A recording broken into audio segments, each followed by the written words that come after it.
Make sure to check out part 1 of this 2-part series by clicking on the I button in the top right hand corner of your screen. Carowinds Explained, Part 2. Despite its humble and troubled beginnings, Carowinds has grown to become the large-scale amusement park it is today. Attracting roughly 2 million visitors each year, it's now home to a collection of over 50 unique attractions, including a total of 16 roller coasters. After the debut of Nighthawk in 2004, Carowinds once again changed hands. Prior to the beginning of the 2006 season, Paramount made the announcement that they would be selling their entire theme parks division, which included Carowinds. In June of the same year, the Cedar Fair Entertainment Company acquired all of the old Paramount parks and quickly began the process of rebranding. As a result, for the 2007 season, Paramount Carowinds returned to the simple Carowinds name, while many rides across the park were both rethemed and rebranded, though the years following the handover saw little change. However, Cedar Fair had big plans for the future. 2009 saw the debut of the Carolina Cobra, now Flying Cobras, a Vekoma boomerang coaster relocated from the closed Geauga Lake, while the 2010 season resulted in multiple redevelopments and investments. Firstly, the children's area of the park was rethemed and improved, becoming Camp Snoopy, a new land themed to the famous Snoopy characters. Scooby-Doo's Haunted Mansion was also refurbished into Boo Blasters on Boo Hill. And finally, for the beginning of the 2010 season, Carowinds constructed their biggest roller coaster yet.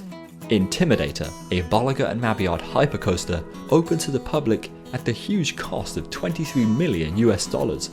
This ride sees guests climb 71 meters, 232 feet high, before being subjected to an array of airtime hills in which they experience the sensation of total weightlessness. On top of this, the ride is loosely themed to NASCAR racing, which can be seen through the attraction's plaza and in its name, Intimidator, the nickname of famous NASCAR driver Dale Earnhardt. Naturally, the beginning of the new decade saw investment slow down. In 2012, Carowinds constructed Windseeker, a 92-meter, 300-foot tall mondial swing ride. This was followed only a single year later by an announcement of big plans for the future. In August of 2013, Cedar Fair stated that they would be investing $50 million into expanding the park over 3 years, starting in 2014. This included a $30 million roller coaster, a $2.5 million water park expansion, a $7 million food complex, and a $4 million upgrade to the park's entrance areas. Carowinds quickly got to work. Throughout most of 2014, construction began on the park's largest attraction to date. In March of 2015, Fury 325, the world's 5th tallest roller coaster at the time, opened to guests. As its name suggests, the ride takes guests up 325 feet, 99 meters high, before subjecting them to a steep 81-degree drop. After this, guests navigate a mixture of turns, quick transitions and airtime hills, including a flyover, and pass under the park's main entrance pathway. The beginning of the 2015 season also saw the debut of the renovated and vastly improved entrance area, which now provides great views of Carowinds' tallest roller coaster. Fury has also received the Golden Ticket's Best Steel Roller Coaster Award for the last 4 years running, showcasing its huge success. After this, Carowinds continued to roll out their big plan. Next was the opening of the park's state-of-the-art dining facility, Harmony Hall. This flagship eatery is home to a range of cuisine, including pizzas, quesadillas, pulled pork sandwiches, and much more. While 2016 saw the debut of the water park expansion and its new name, Carolina Harbor. 2017, on the other hand, resulted in the construction of 4 new attractions, including Electrospin, a Mondial Top Scan, Zephyr, a Zero Wing Swinger, Rock and Roller, a Muck Rides Music Express, and Do-Si-Do, a Huss Troika. In August of 2018, Carowinds announced their biggest investment in history. They stated that a brand new signature attraction, Copperhead Strike, would open in an all-new area of the park, Blue Ridge Junction. 7 months later, in March of 2019, Copperhead Strike, a Muck Rides multi-launch coaster, debuted to the public. Unlike their previous attractions, it features a quirky storyline and theming throughout the ride area.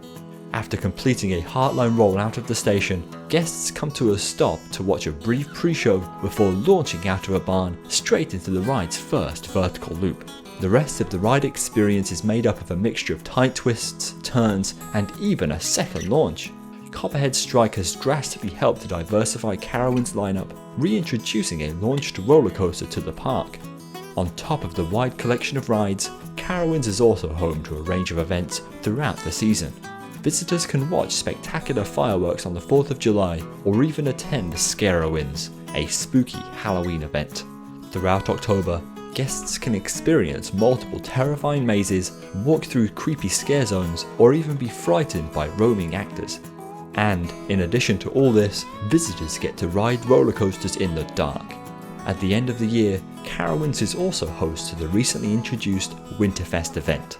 Held during December, guests can get in the festive mood thanks to millions of shimmering lights, an ice skating rink, and a range of wintry holiday foods.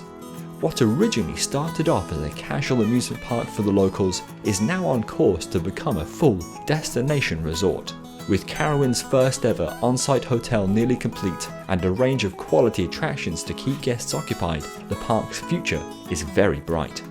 Cedar Fair's dedication to adding new and exciting additions each year has seen the park improve drastically over such a short space of time. It's likely that because of this, Carowinds will not only attract more visitors, but also begin to become a multi-day destination for tourists around the world. Did you enjoy these videos? If so, consider subscribing to both my channel, CoasterBot, and to Coaster Studios, the co-producer of this short series.